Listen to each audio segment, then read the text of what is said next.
Hello. So this is a video I've actually been wanting to make for a while, and I've been working on the script for a long time, and I just decided, now's the time to do it. So here we are. So to start with, no, this video's title is not hyperbole. I'm going to actually tell you a trick that will make all of your endings satisfying.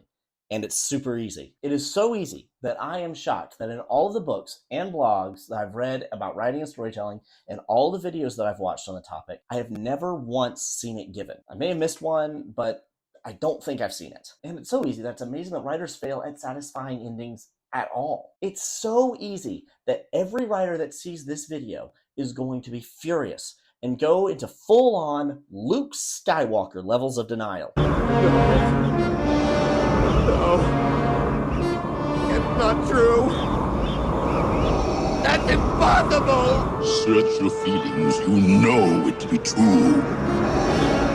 No! No! Here it is. Give your audience what they want. Thank you for watching. I have a video I made about what HBO should be doing for Harry Potter that I want spread across the entire internet.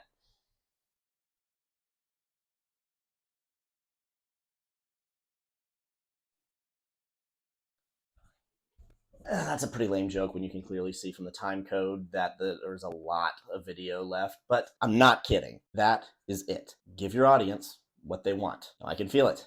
I can feel the hate and the disagreements, so I'm going to try and convince you.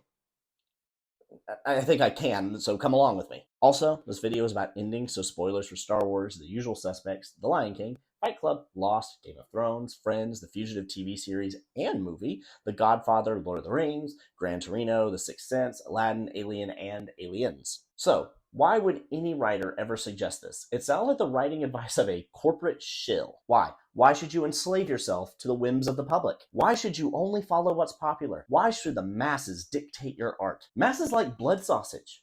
Masses are morons. But that's not what I said. What I said was give your audience what they want. Well, right now, people want remakes, sequels, and superhero movies, so should you only write those?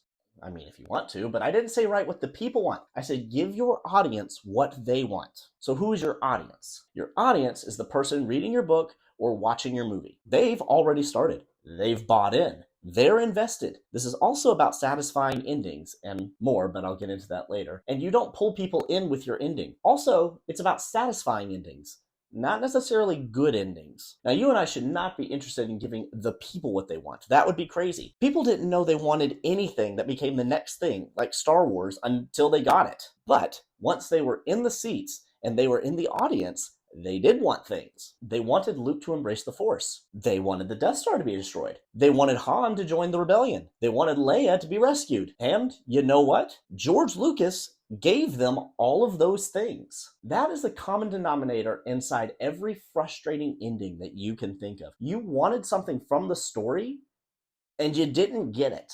Now is not the time to get on your high horse and say you wanted the movie to be deeper or more surprising because you wanted those things before you were in the audience. The only ones that I'm talking about are the ones that you had while you were consuming the story. Now, you may want someone to make a rom-com where the movie doesn't fall into cliches and tropes so common that you can watch the movie with a bingo card, but while you're watching it, you just want Meg Ryan and Tom Hanks to get together. So, you see, I kind of lied. There are actually two steps here that you have to follow. One, make your audience want something. Two, give it to them. You see, step one is why this does not enslave you to the masses, because you, as the writer, shouldn't just give the audience what they want. You're responsible for them wanting it in the first place. Going back to rom-coms for a second, the area that they are most likely to go off the rails is the two leads. If the writer or director or actors cannot quickly convince you that those two characters should end up together,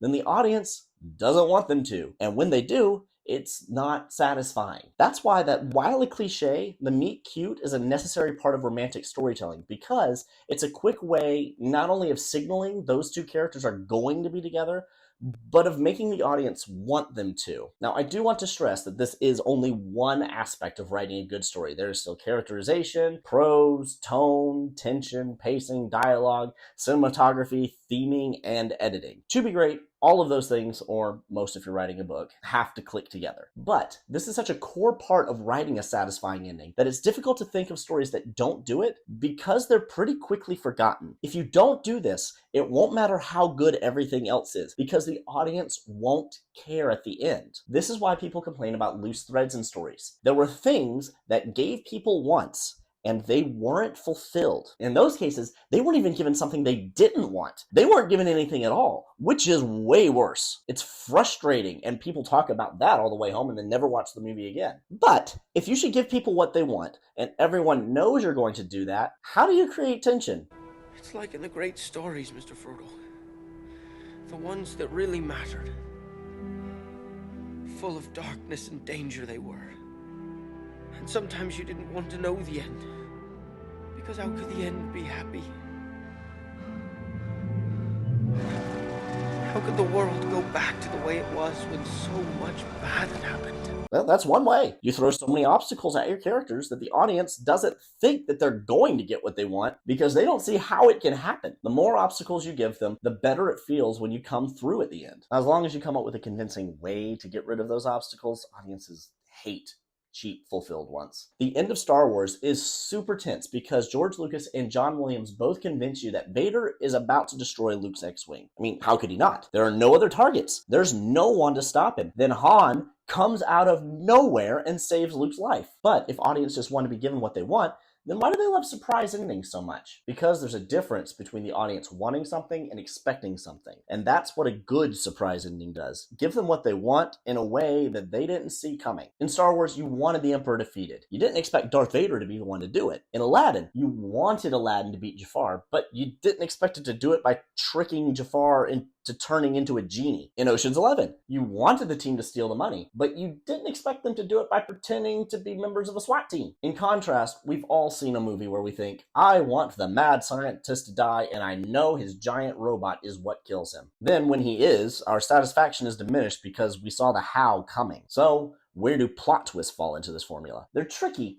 and this actually does a lot to explain why they sometimes don't work. In this context, there are 3 different categories of plot twists. They change what you want, they give you what you want in a highly unexpected way, or they don't affect the desire at all. Number 1 is where things usually go wrong with a plot twist. That kind of twist works better if it's at the end of Act 2, and even then it sometimes falls flat. The audience needs time to build up their new desire. But if you try and have this kind of twist at the end of the story, it falls flat because the audience will be given this new want immediately, and at that point they don't really want it that much. If you have a love interest turn traitor at the end, and then you put the lead with someone else, we don't have time to want that to happen. Usually when this works, you kind of want the lead with option B to begin with. Now, number 2 is where some of the best storytellers live. In Lord of the Rings, we wanted the ring destroyed, but we did not expect Gollum to fall into Mount Doom while he had it. That is one of the great misdirect twists of all time. In Usual Suspects, we wanted Verbal to get away, and we want to know who Kaiser Soze is. Then we get the reveal that Verbal is Kaiser Soze as he's getting away. We got both things at once. In The Sixth Sense, we wanted the conflict in Malcolm's marriage to be resolved. We got it resolved all right. We learned that there was no tension because Malcolm was really just dead. Number 3 is where some of the most shocking twists live. Look at Empire Strikes Back. At the point when Vader says, I am your father, our greatest desire was for Luke to become a Jedi. Vader's pronouncement had no effect on that desire, but it did create a new desire for Return of the Jedi. In Fight Club, and no, I'm not going to make a cheap joke about it, what we want is for Ed Norton to become more assertive and the master of his own destiny. The fact that he's really Tyler Durden has no effect on that desire, and in fact, it actually helps meet that desire. Now, in this context, a satisfying mystery is one of the easiest things to do. The audience wants to know who did it, and later they find out who did it. The great ones keep the audience from solving it while making it obvious on a reread. But what about tragedies? Well, one way tragedies work is by giving the audience what they want, but in a really dark way. From his first scene in The Godfather, you want Michael to become his own man, to move out of Sonny and Vito's shadows. I think you get that. He does. It's a tragedy because he does that by becoming worse than both of them. In Gran Torino, which I think had one of the most satisfying endings I've ever seen, we want Clint Eastwood to rescue his new friends from the gang in their neighborhood. And he does so by getting the gang to kill him so they all get arrested. And this one is especially a great twist because we're pretty sure he's going to die from the very beginning, but they turn that on its head too. Now, another way is by switching wants. You make the character or characters do terrible things in pursuit of that desire until we don't want it anymore. For this work, again, you need to pull that switch by Act 2. In Star Wars, if you watch it in chronological order, which I don't recommend, you want Anakin to figure out how to save Padme. What he does in pursuit of that grows more and more terrible until you don't want it anymore. And what's amazing about that is that she then dies. Luke acquiesces to your new feelings of not wanting it anymore. If you watch it after the original trilogy, then really all you want is for him to turn into Vader. And you get that. In Macbeth, you want Macbeth to become king. But the things he does to achieve that are so terrible that you turn on him, and then you want justice to be done. So, where do horror movies fit with this? Horror has to be very careful in this context. What the usual audience member wants, there are some weirdos out there, is either a specific character or a group of characters or one of a list of characters to survive. There is a reason why none of the must-see horror movies are the weird indie films where everyone dies and the killer gets away. We want a survivor. But the writer needs to be careful because you can pick the wrong survivor. I have a sister, not the one who almost cheered when the movie Dumbledore died, who does not like Alien. Not because she thinks it's too scary or gross, but because Ripley was her least favorite crew member. She doesn't like that Ripley is the one who makes it. In contrast, she did enjoy Aliens because she liked Newt and Hicks and the way that sequel Ripley was written. My final point of convincing you of this is think about all of those crappy, the real treasure is the friends we made along the way stories out there. No! We wanted you to find a real treasure, you jerk! I hate you now! To my knowledge, that has only been done well one time. How the West Was Fun with the Olsen twins. You didn't expect that one, did you? Plot twist! But it works, because even though the treasure wasn't real, it still gave you what you really wanted in the story. It saved the ranch. And if I remember correctly, the treasure wasn't really introduced until later in the movie, so it wasn't a huge disappointment. Keep in mind, I haven't seen that movie since the Family Channel existed, and I don't even remember when it became Fox Family. In the rewrite phase, ask yourself, what have I made my audience want? Ask your beta readers what they want as they read the story. Then ask yourself, am I giving it to them? And if you don't want to give it to them, you need to rewrite it so it's not something that they want. And it can be subtle desires that you set up for failure. A pretty common one is the right characters don't end up together. A similar but more interesting one is when the wrong character kills a villain. One of the most hated villains in Harry Potter was Bellatrix Lestrange. People wanted her to be beaten as much as Voldemort. Now, when it came down to it, there were a lot of options who should do that too. Harry, because she killed Sirius. Lupin, because she killed Sirius. Tonks, because she killed Sirius, as well as proving that Bellatrix's half-blood niece was better than her. Hermione for torturing her, and proving that a Muggleborn was better than her. Neville for torturing his parents and making him a quasi-orphan. The House Elves overpowering her in a thematic revenge for killing Dobby would provide some schadenfreude. Malfoy's mom doing it to protect him would be interesting. Even being killed by her beloved Voldemort would be pretty satisfying. It was a long list of possibilities, and Molly Weasley was not within spitting distance of that list. I don't think anyone was happy about that. And the way it was shot didn't do the moment any favors. Similarly, in Game of Thrones,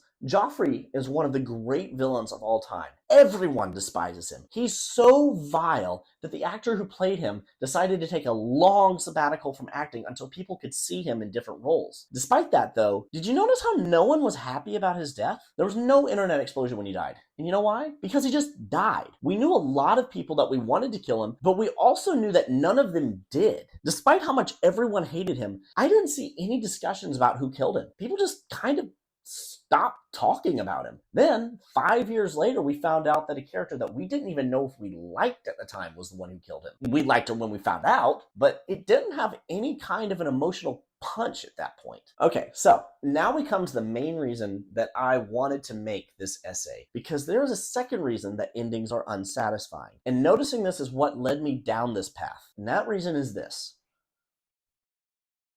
What if your audience doesn't want anything? What if they have no opinion on how the story ends? Because satisfy means meet the expectations, needs, or desires of someone. If they don't want anything, you can't satisfy them. Now let's look at the most disappointing ending in recent memory. Game of Thrones. No one was happy with the ending. But if you ask why, it's always because of things that happened, not things that didn't happen. Now, they might list things like Arya's Master of Disguise, assassin training not being used, but they don't say what they wanted it used for. Some people are hopeful that the book ending will be better, but ask yourself, How? What do you want to happen in the story? What did you want to happen in the series? I don't think it's possible for the books to have a good ending for me because I don't know what I want. Like everyone, I want Cersei to die, but who and how? I won't be happy if Tyrion doesn't kill her, but I also want Jaime to kill her, and Arya, and Sansa, and Jon, Varys, Brian, the Mountain, the Hound could be poetic, but because I don't care how it happens, none of the options will be satisfying. They'll just happen.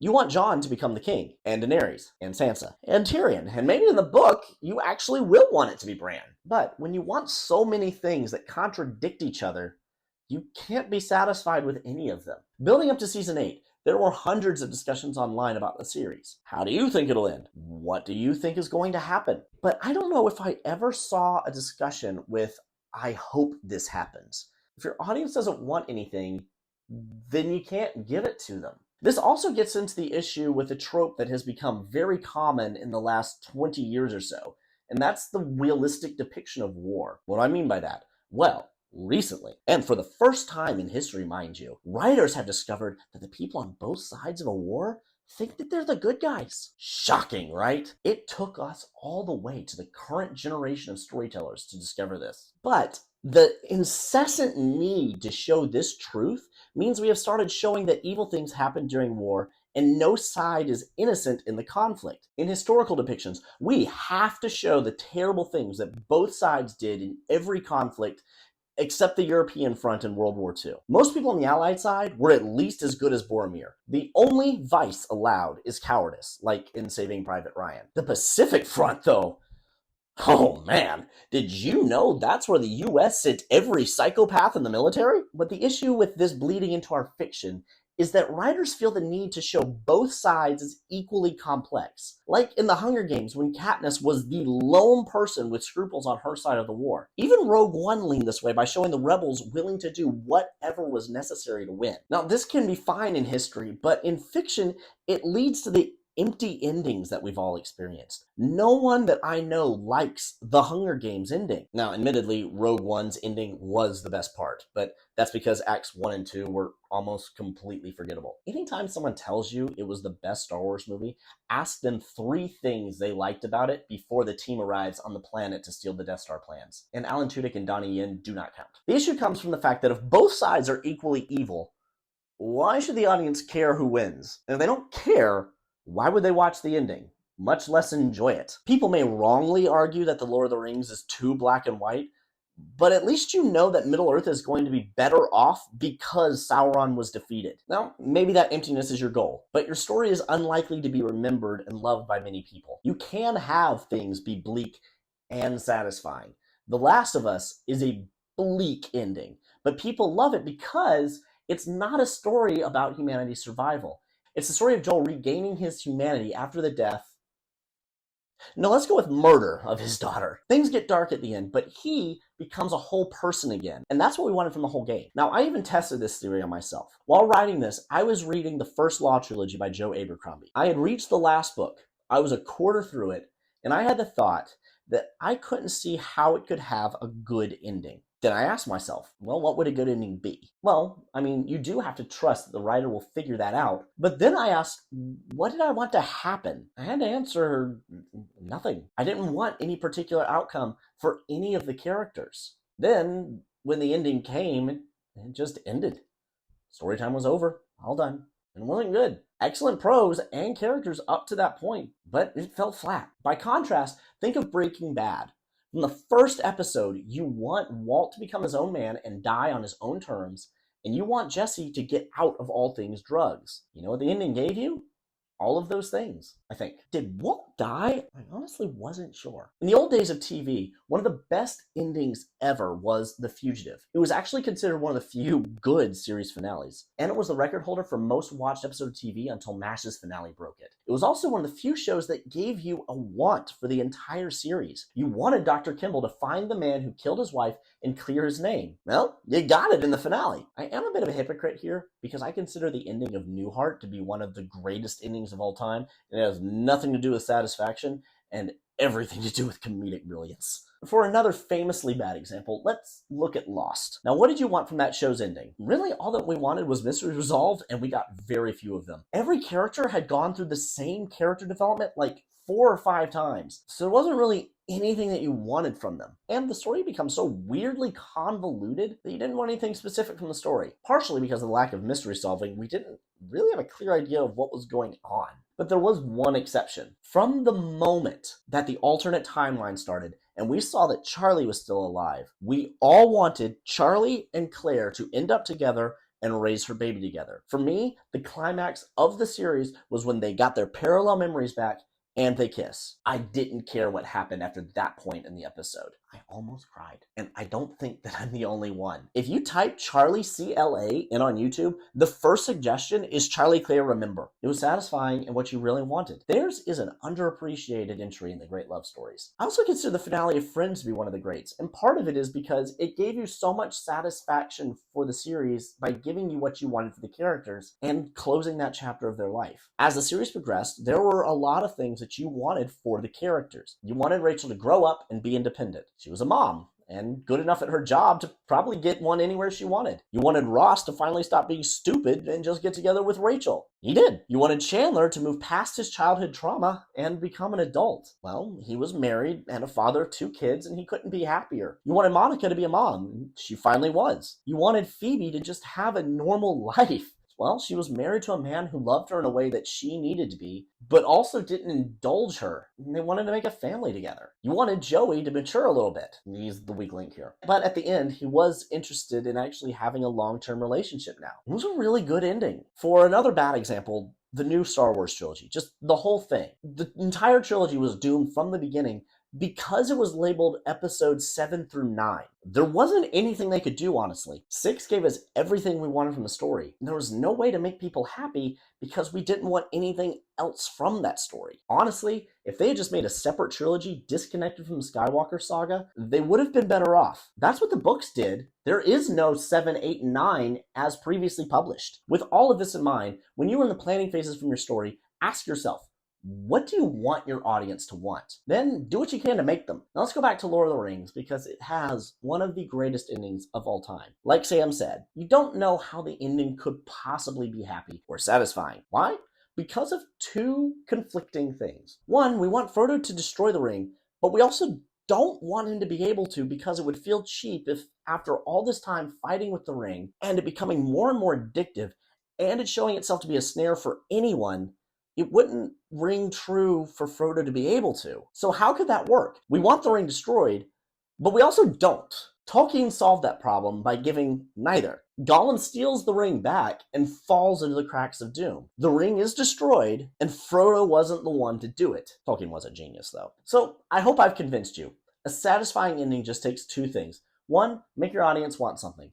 2, give it to them. So go forth and give the people what you made them want. #AnimatePotter.